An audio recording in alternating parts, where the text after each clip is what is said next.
Story time. So I purchased a high ticket offer last summer. It was $2,000. I won't mention the name of it. And I got to tell you, I spent that money after debating. I really wanted it. I really wanted this. And I went through every single video, every module, every lesson in that program. There's also group coaching. I showed up every single week for the group coaching for like 3 months or however long it was. And then two things happened. Number one, I was disappointed. I just spent $2,000 on this thing. I was a little disappointed with the course videos and the group coaching and the program. And then I thought about it a couple of months later and I was like, oh wow, that course paid for itself and then some.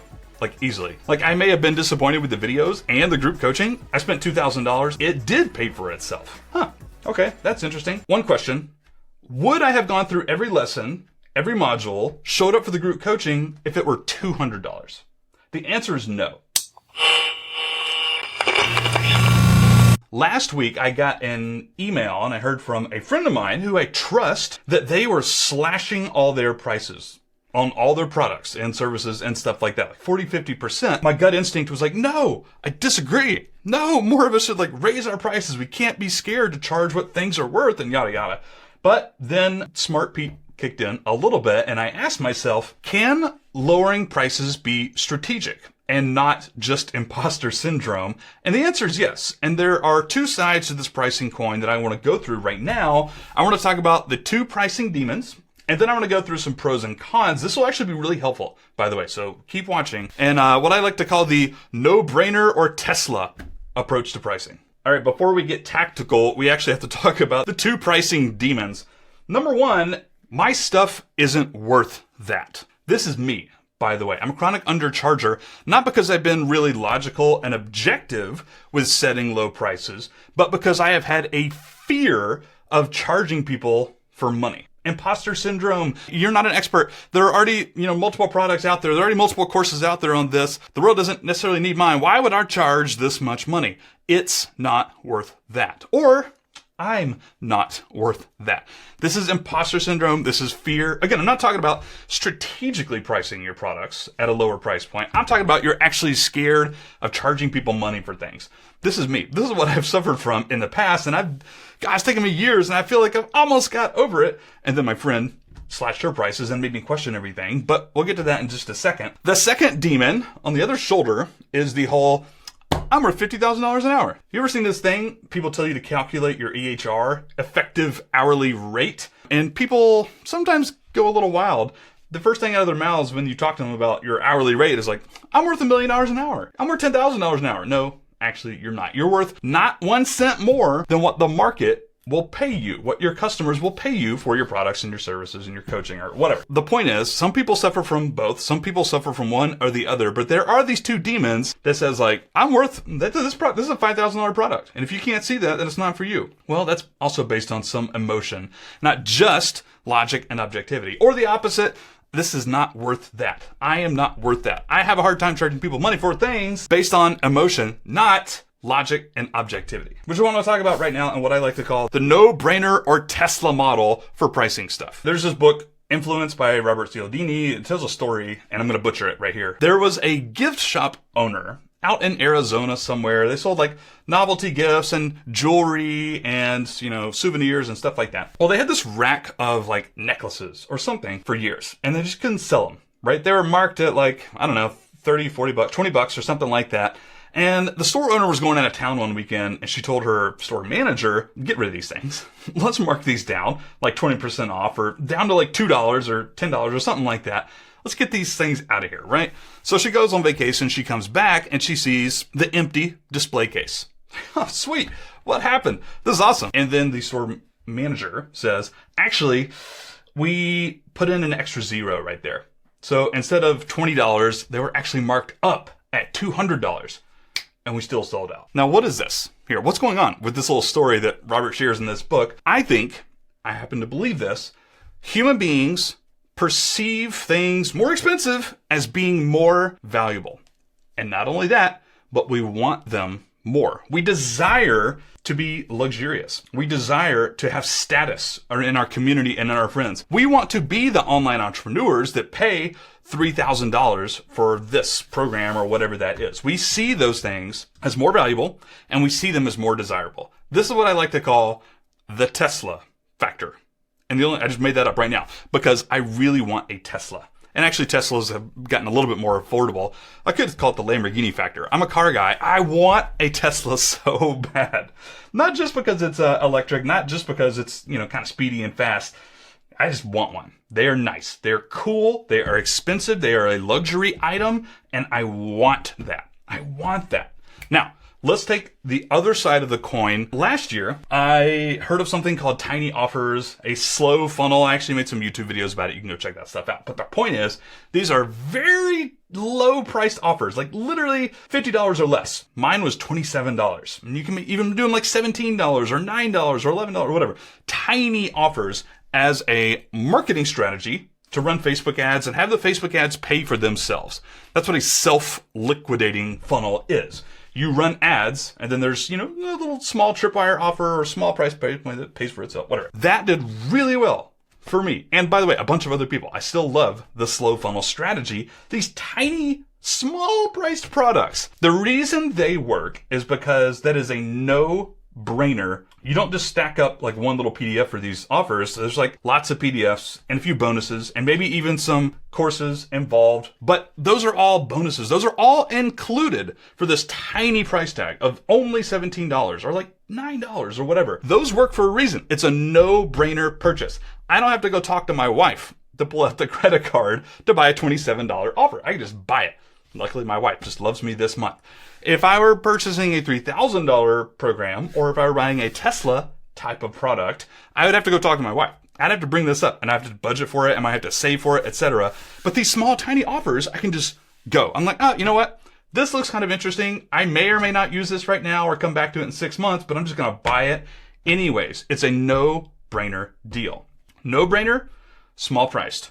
Tesla, high priced, or just call it the Lamborghini thing, because those are even more expensive, right? And I want one. I desire that so bad, and I see it as being more valuable. All right, so we're actually going to come back to that. I've drew out some arguments, some pros and cons, if you will, for lowering your prices versus increasing your prices. Number one, the more customers debate. If I lower my prices 10%, 20%, 50%, I will get more customers. Well, I think that's true. And by the way, this is okay. But I want people to realize you might not make any more money.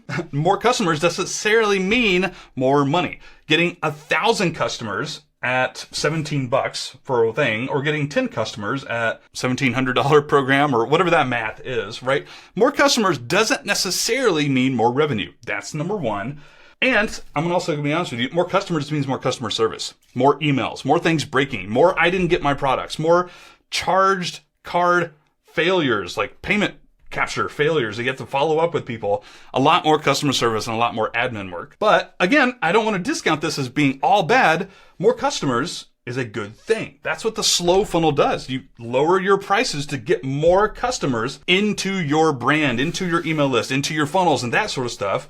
You can, sell them additional products going forward or whatever it is. You build your email list with customers. More customers can be objective and strategic, and lowering prices is one way to do that. Story time. So I purchased a high ticket offer last summer. It was $2,000. I won't mention it. One question. Would I have gone through every lesson, every module, showed up for the group coaching if it were $200?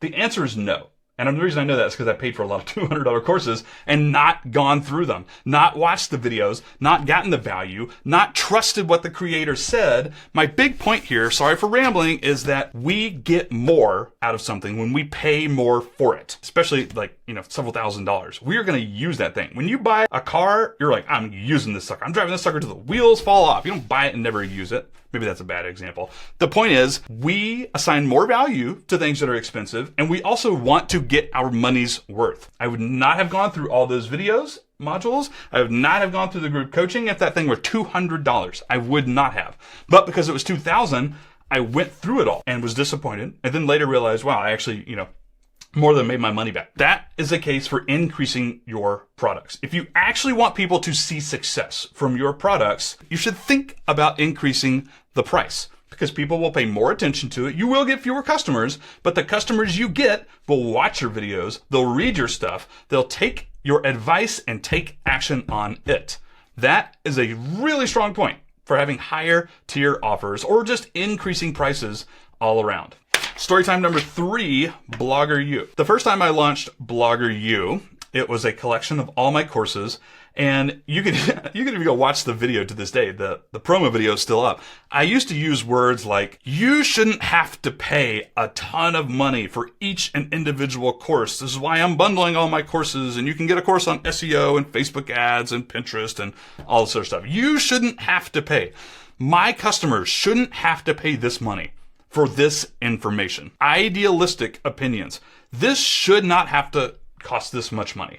This shouldn't have to be, paid for. You shouldn't have to pay to learn this, so I'm going to lower my prices. This is based on emotion, and my question for those who have gone through this thought process is, why not free? If you're basing your pricing on ideological things, why not free? Why shouldn't I give my $2,000 program BMF away for free? What are the answers in there? And there are answers to provide for myself, because people will find it more valuable and actually take action on it. There's a ton of answers in there. The important part is to think through that. If you think things shouldn't be this way, that can be a great thing. I am super attracted to people who let their opinions showcase in their brand and showcase through to their pricing. But the point is, things cost you, your knowledge, your time, your resources. There's always an answer to the question, why not free? And you need to think that through. Last point here, and then I will absolutely shut up, I promise. This is very important though. I was recently on a call with my own business coach, and we were talking about the high ticket offer that I'm creating and like charging $2,000, $3,000 for something. I'm like, oh my gosh, who would pay this? Like, I don't even know. I would never pay this much money for something, which is stupid, and I have. But the point she brought up to me was, you don't know what other people are going to pay for. You don't know other people's situations. You don't know what their budget is. You don't know how much money they have or how little money they have. You don't know how much value they assign to your product. You have no idea. You don't know what your product's worth. Your customer does. Each and every individual customer of mine and yours, they are the ones who get to decide this is worth it, this is not. They assign the value to it. They assign the cost, the true cost. They decide what they want to pay for it and what they won't, and you have very little control over that. You can do the best you can for pricing, but there is no way to know how much someone else is going to pay for your product. How much do they want it? How much do they need it? You have no idea. You can do the best you can to be objective and intentional and logical when it comes to pricing your products, but you don't know what other people will pay for. And you don't know how bad they need it. You don't know what their budgets are. The point is, you don't know. You have no idea what other people will pay for your products. And I think that's important and worth remembering. All right, so it took me super long to get into any actionable steps here in this YouTube video. Hashtag actionable. But if you are brand new and you don't have any products, you haven't set any pricing yet, I forgot to mention this earlier, start with your competitors. What's already out there in the market? Under no circumstances should you use this to, just copy and paste a pricing, but just get the general ballpark to start from.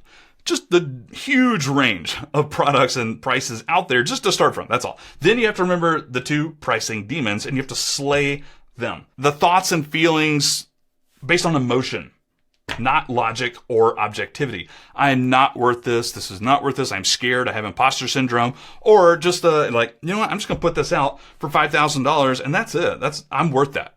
No, both of those things are based on some weird feelings and emotions there and not logic and objectivity. And then number 3, I would say you think about the no-brainer or Tesla approach. And by the way, by no-brainer, it doesn't have to be a $17 deal. It could be an online course that's $100, $200, $500, anywhere in that ballpark as well. Example, I have a friend who runs a budgeting workshop of sorts in the personal finance niche, and he can literally sell it as the average person who goes through this workshop saves $1,000 over the first 6 months. The average person saves $1,000. Some people save way more.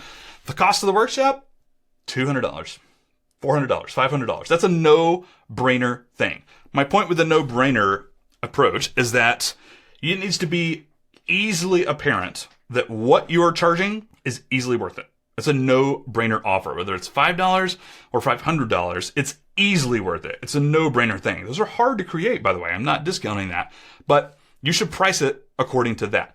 The other end of the spectrum, and it's not necessarily the opposite, is the Tesla approach. I want this thing. I don't know if it's really worth it or not. I don't really know if buying a Tesla is worth it or not. It's definitely probably not cost efficient for me at this point, but I want it. I want it for status, how other people view me, how I think about myself and I just want it. We want expensive things for all sorts of psychological reasons, which I'm not going to go into because I'm definitely not an expert. Imposter syndrome there. But the point is, I want that thing. You can price things there as well. By the way, that doesn't have to be a $5,000 offer. That could be a $100 offer. What if you have one PDF that was $100? One great example of this would actually be this book right here, Breakthrough Advertising by Eugene Schwartz. This book cost a couple $100. It's a book. It is nothing special. It's not plated in gold. It's a book. It cost, I think it was like $250, $230 or something. That's the Tesla thing. People want this book because it is priced more, period. It's a weird thing, but that's how it is. This is not the no-brainer. We don't know if this is worth it or not, but we want it. It's exclusive. It's a status symbol to own this book. I don't actually feel that much better now that I own it. But alas, $250 for a book. All right, so I will let you go. Hashtag YouTube, like, comment, subscribe. Check out these other videos on digital products and creation in the comments below. I think that's all I got. I love you guys. Happy pricing your products, and I'll see you next time. Thank you, YouTube fams. We'll see you later. Adios.